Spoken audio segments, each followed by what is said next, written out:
The narrow city of Venice rejoices, being in our day sole shelter of justice, of peace, sole refuge of good-willed people, and sole port to which, after being thrown around everywhere from tyranny and war, the ships of men who desire quiet life can dock in safety.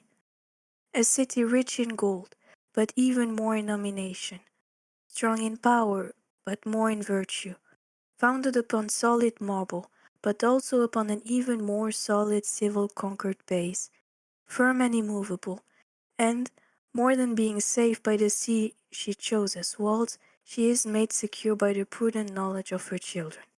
These words on the city of Venice are found in one of the many letters written by the Italian poet Francesco Petrarca, probably better known to the majority of you as Francis Petrarch. The poet lived in a time in which Venice was different from the one we know today, not just a mere tourist attraction, but a center of power and trade which relied more on its cunning diplomacy rather than a vast domain in order to exert its influence. Exactly 100 years before Petrarch's birth, the Doge of Venice, Enrico Dandolo, was a key figure in the siege and sack of Constantinople, capital of the Eastern Roman Empire, while hundreds of years from then, the city would be the gateway through which goods and people from the east arrived to the west and vice versa. To discover how a settlement founded out of despair managed to scale the ranks of power in the historical international stage, stay tuned as we unravel from beginning to end the history of Venice.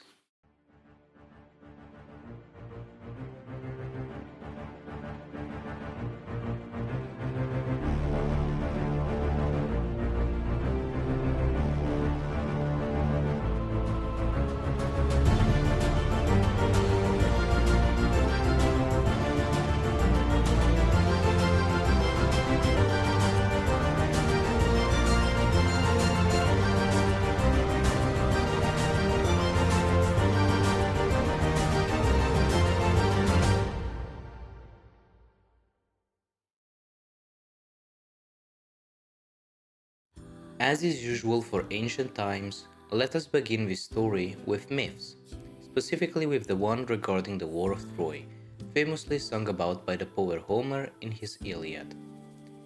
Many of you, I am sure, know which were the parts involved in this war. On one side, the Achaeans, or Achaevi, on the other, the Trojans, supported by other tribes of Anatolia. Among the many supporters of Troy, we find the Eneti. Παφλαγώνων διηγείτο πηλεμένεως λάισον κηρεξενετών, όθεν ημιώνων γένος αγροτεράων. Then, stout-hearted Pylaemenios led Paphlagonians from Eneton, from where come the race of wild she-mules. This was what Homer sung about the Eneti, or as he calls them, Paphlagonians, proud horse breeders native to the Anatolian region known as Eneton or Paphlagonia, that came to aid Troy under the leadership of their king, Pylaemenios. Of course, as you may know, the War of Troy did not end well for neither Troy nor its allies. According to some classical authors, Antenor, an old Trojan man who always opposed the war, gave to Odysseus the Palladium, the idol which made Troy unconquerable, dooming the city to its defeat in exchange for the safety of himself and his family. Livy begins his History of Rome talking exactly about what happened after this episode to the Eneti and Antenor. He wrote, to begin with, it is generally admitted that after the capture of Troy, whilst the rest of the Trojans were massacred, against two of them, Aeneas and Antenor, the Achaevi refused to exercise the rites of war, partly owing to all the ties of hospitality, and partly because these men had always been in favor of making peace and surrendering Helen. Their subsequent fortunes were different. Antenor sailed into the furthest part of the Adriatic, accompanied by a number of Aenetians who had been driven from Paphlagonia by a revolution and, after losing their king Pylaemenes, before Troy were looking for a settlement and a leader. The combined force of Aenetians and Trojans defeated the Euganei, who dwelt between the sea and the Alps and occupied their land. The place where they disembarked was called Troy, and the name was extended to the surrounding district. The whole nation were called Veneti. Other authors also tell that alongside the Eneti, Antenor also led the Meonians of Lydia, and that their fusion with the Eneti founded the Veneti. The area which Antenor and his entourage called Troy would come to be known by classical sources as Venetia, the land of the Veneti, and the city that he founded, Antenorea, would later be known as Patavium. These stories are, of course, myths, told by the Veneti to nobilitate their tribe, as everything that was ancient was good and prestigious in the eyes of those who lived in antiquity. But it is important to our narrative since every myth holds at least a grain of truth. If you recall, Livy wrote that Antenor departed towards the Italian peninsula alongside Aeneas, the Trojan prince whose descendants would eventually found the city of Rome, linking the Veneti and Romans to a common origin, while also implicitly stating that the Veneti did not see themselves as completely autochthonous to their land. Two topics that will be covered in the next section.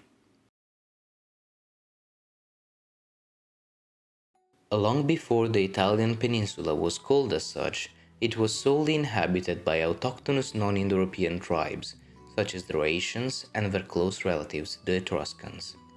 Starting from the second millennium BC, however, the first wave of free Indo-European migrations would commence. Around the 13th century BC, multiple tribes belonging to a common identity, which we collectively labeled as Latino-Faliscans, entered the Italian peninsula from the northeastern passage between the Julian Alps and the coast where nowadays lies the city of Trieste. From there, they started migrating further into the peninsula, where some tribes managed to find good pastures for their animals, settling, while the rest of the Latino-Faliscans continued their descent towards the southernmost points of the peninsula. While this migration was still ongoing, the second wave of Indo-European migrations into the peninsula began, done by a group likely related to the Latino-Faliscans, the Osco-Umbrians, better known as Italics or Sabellians. Their arrival, alongside the process of finding new pastures, settling part of the population and then continuing the migration, isolated many Latino-Faliscan tribes from the others, leading to a diversification from the original common identity into autonomous semi-settled pastoralist entities, among whom we also find the Veneti and the Latins. As you can see, the myth written down by Livy did tell the truth about two things. First, the Veneti were indeed not autochthonous of the land they inhabited, which they had to take from who Livy calls Euganei, probably a Rhaetian entity. Second, Veneti and Romans shared an actual historical common origin, a vital detail for later as it won't be the last time ties between the two will be mentioned. Anyway, on their newly acquired territory, the Veneti founded several settlements, all dated around the 10th and the 9th century BC, among which we find Patavium, their mythical founding city, Ateste, a cultural capital and place of cultural exchange with neighboring tribes, and Venopitergium and Altinum, relevant locations for trade coming from across the Alps or from the Adriatic and by extension the Mediterranean Sea. This inclination of the Veneti for trade and mostly peaceful exchanges with other people is symbolized by their name. Premising that the origin of this endonym is uncertain, it has been hypothesized to be of a common Indo-European etymology meaning the kind ones, and it is shared with another two tribes, the Armorica Veneti of Celtic origin and the Vistula Veneti of Slavic origin. Of how trade influenced the Veneti's culture, I will talk about in the following section.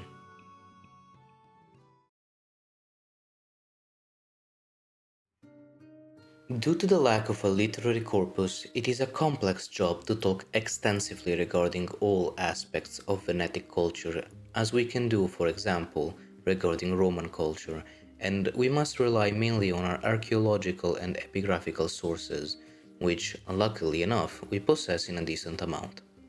While the Latino-Faliscans that settled in the central part of the peninsula adopted a common fascist named Villanovian culture, shared by the Etruscans and some Italics as well, the Veneti developed a fasces of their own named Attestine culture.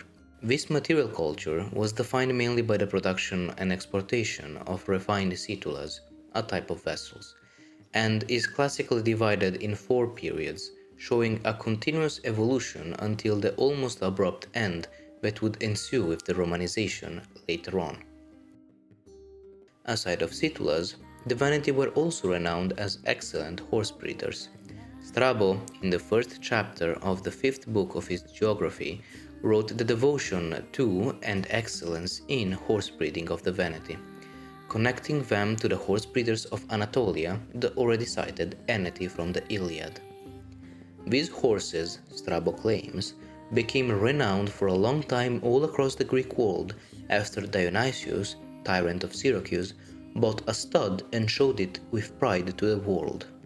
Another instance of Greeks praising Venetic horses is an inscription left by the winner of the 85th Olympiad's horse race, on which the winner wrote that he won the race thanks to the fact that his horses were Venetic.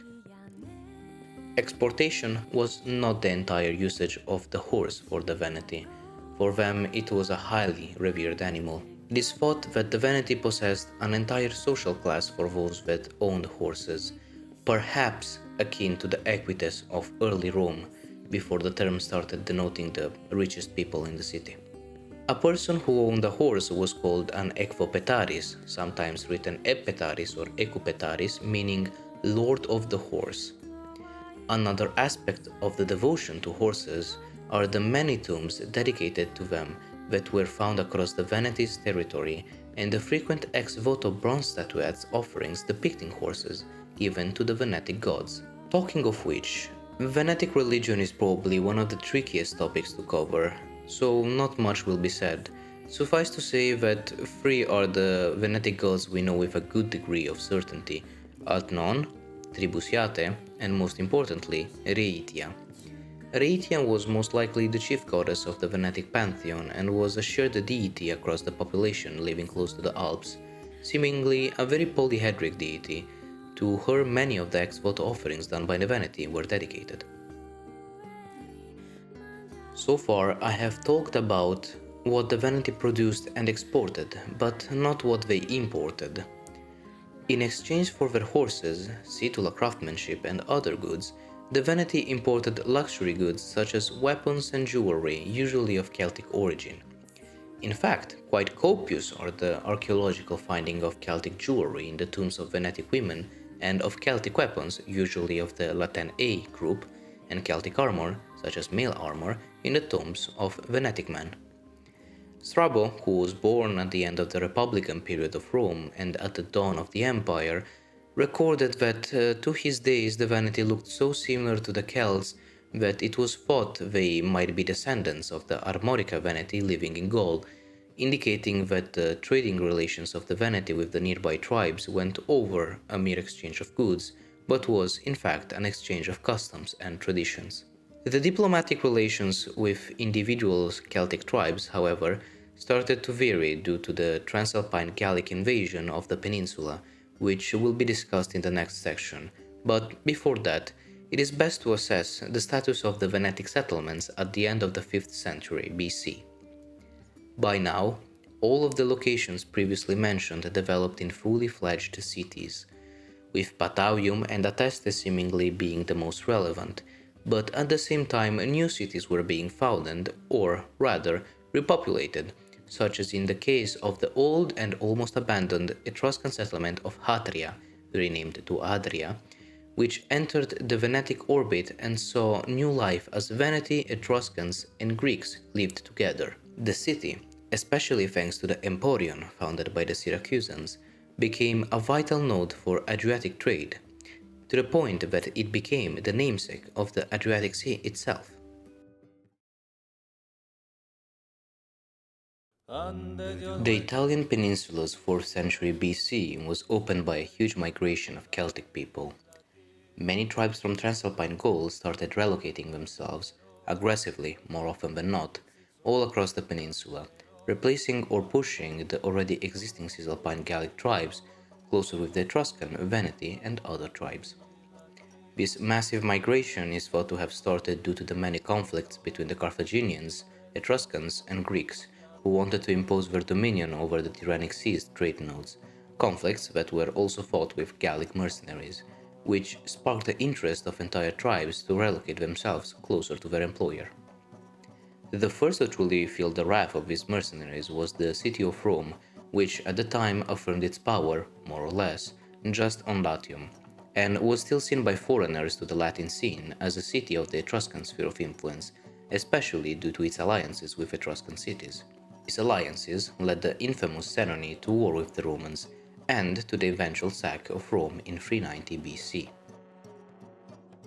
Some ancient authors bring forth that the entire reason the Senoни left Rome was not due to Camillus's heroic actions, but thanks to an incursion of the Veneti in the Senoni's territory. This, however, is unlikely, since between the Veneti and the Senoni lied the Lingonians and their Boii allies, and the neighboring Cenomani were not yet assured allies of the Veneti. But it is true that around this time Romans and Veneti started to intensify their diplomatic relations, which culminated, probably following the Latin War, into a fedus, a pact of alliance done by the Romans with another entity, be it a tribe or individual cities. More often than not, the federa stipulated by the Romans were unilateral, but the one with the Veneti seemed to be founded in more equal grounds, whether because of their common mythical origin or simple necessity. While the Romans were dealing with the Senoni and their Latin subjects, the Veneti too had to face their own hardships in this century, such as the iconic Spartan invasion of Patavium, in which Cleonymus, a claimant to one of the Spartan thrones, led his army against the Veneti after searching for land to settle in, following his campaigns in southern Italy. Cleonymus was swiftly defeated by the Patavini, and 4/5 of the ships he used to disembark were destroyed. This episode is recorded in Livy's History of Rome, where he specified that this readiness of the Veneti in defeating Cleonymus and his battle-hardened army came from the fact that the Veneti were subjects to continuous incursions by neighboring Gallic tribes, most likely the aforementioned Lingonians and Boii, indicating to us that the previous peaceful and trade-inclined relations were starting to slowly fade away. This only if we do not take in consideration archaeology, which, once more, shows us that the Veneti did not forget their namesake. Emblematic is the finding of an attest in Situla with the name of two women engraved on it, Verema Boialna and Rebetonia Votinia. The two names show a high integration level between Veneti and tribes we are formally opposed to. Verema is a Venetic name, and the particle Boialna indicates the marriage to a man named Boios, unequivocally of the Boii, while Rebetonia is a Celtic name, and the particle Votinia indicates the marriage with a man named Votos, a name of Venetic origin. In addition to this, it seems that it was during this period that the Veneti adopted the ornamental torcus, a famous piece of Celtic attire.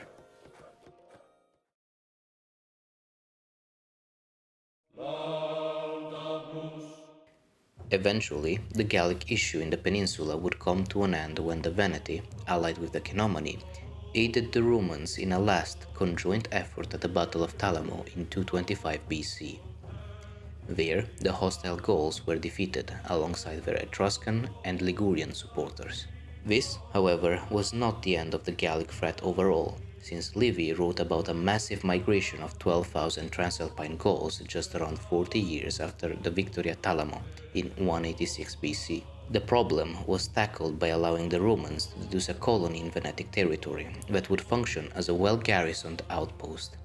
It was like this that in 181 BC, the city of Aquileia came to be.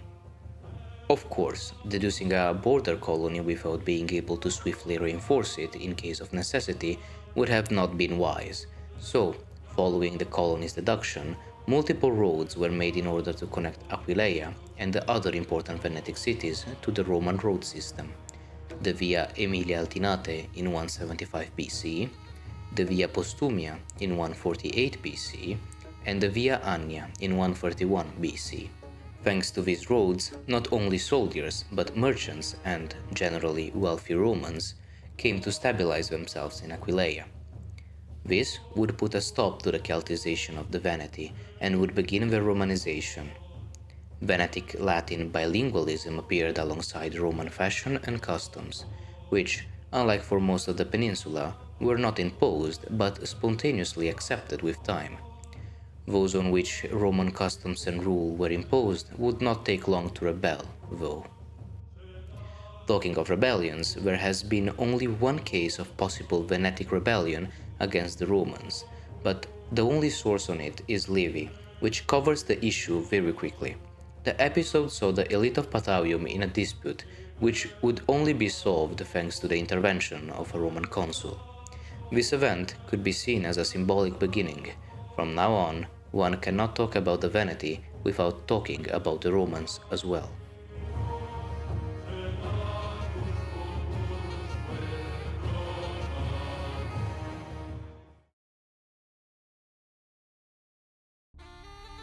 After centuries spent fighting against foes such as the Carthaginians, Macedonians, or Illyrians, all conflicts in which the Veneti always gave a hand, the Republic of Rome had to face its own subjects. Due to the increasing military demands of the Romans without proper compensation for their effort, a good amount of the Socii and Federati of Rome rebelled, starting the Social War in 91 BC. As always, the Veneti took the side of the Romans, act that would be rewarded by the Republic with the Lex Pompeia de Transpadanis of 89 BC. This law granted Latin citizenship to the loyal tribes north of the Po River, granting the Veneti all rights of a Roman citizen minus voting or being voted in the Roman assemblies. In addition, the northern side of the peninsula would become the Roman province of Cisalpine Gaul. The social war eventually ended with a Roman victory, but Roman citizenship was still given to the previously Latin citizens who rebelled. This would not be the end of turmoil in the Republic, however. As you may know, its Senate had been polarized in two factions for a while, one being the Populares, whose most important member was Gaius Marius, and the other being the Optimates, whose most important member was Lucius Cornelius Sulla. These two generals fought each other in a civil war, which saw Sulla come on top as winner, and later being proclaimed dictator, magistracy kept for 3 years, exceeding the norm of 6 months. Under Sulla's dictatorship, 3 men started their escalation to prominence: Licinius Crassus, who would become the richest man of Rome, Gnaeus Pompey, champion of the Equestrian Order and the Optimates, and Julius Caesar, champion of the Populares. After Sulla's death, these 3 would intervene in Roman politics, gaining every year wealth and power, and eventually they would sign a secret pact, known as the Triumvirate, in order to keep the Republic in their hands. Unfortunately for them, the Triumvirate ended as soon as Licinius Crassus died while campaigning against Arcicid Parthia, leaving Caesar and Pompey in a situation of attrition which escalated in a civil war. Before moving against Pompey, Caesar, through his political ally Lucius Roscius Fabatus, passed a law in 49 BC, the Lex Roscia, that granted full Roman citizenship to the inhabitants of Cisalpine Gaul, place where he recruited a good amount of his soldiers, signing the definitive end of the Veneti as a separate entity from the Roman Republic. The Veneti would still remain under the jurisdiction of the province of Cisalpine Gaul, however, and it was widely known that the inhabitants of provinces faced the risk of monetary extortion from the Roman tax collectors. As it is widely known, Caesar managed to win against Pompey, but his victory would be short-lived as he would get assassinated in 44 BC. Following that event, 2 new factions arose, the Caesarians and the Caesaricids, the former supporters of Caesar in life, and the latter those who supported or directly participated in his assassination. The Caesaricids were given control over Cisalpine Gaul, but to avoid turmoil close to Rome, Mark Antony, former subordinate general of Caesar and now consul, passed a law that gave himself Cisalpine Gaul in exchange of the rich province of Asia. Antony's domain over the Cisalpine province would not last, however, since soon the province would be annexed in the Italia Romana, being the territory directly controlled by the consuls of Rome without the need of a governor. This was done because no legion could legally station in Italia Romana and due to the highly strategic value of Cisalpine Gaul. After all, nobody wanted to have an enemy army stationed there, right besides Rome, after the past experiences. Eventually, the Caesaricids fell one after the other, leaving the political scene only to Mark Antony and Octavian, adoptive son of Caesar. This, as you can already tell by the pattern of this section, led to a civil war which would end in favor of Octavian. With the entire republic in his hands, Octavian, referred to as Augustus from 27 BC onwards, was given the task to reform the state in order to bring it back to its former glory. However, the end result would be a reformation which changed the Republic into a de facto monarchy led by him, now first Emperor of Rome, or as everyone called him, Princeps. One of the many reforms was the remodeling of the provincial system, especially regarding the Italian peninsula. From 7 AD, the Italia Romana was divided by Augustus in 11 regions, known as regiones, each denoted with a number. The land of the Veneti thus became the Regio Decima, the 10th region, stretching from the Adda River in the west to the province of Pannonia in the east. By now, the majority of the Veneti had been integrated fully into Roman society, the greatest example of this being Titus Livy, whose work has been one of the main sources of this video. Livy was part of the Roman gens Livia. However, at the same time, part of his family also were of Venetic origin, and he himself was also born in Patavium, probably the reason to why he wrote down, since the very first passages of his History of Rome, everything he could about the Veneti.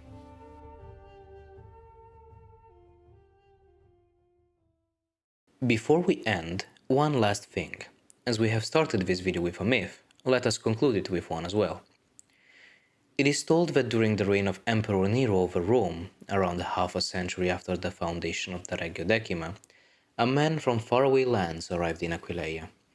There, he started preaching to the sick and the poor, to the needy and the humble.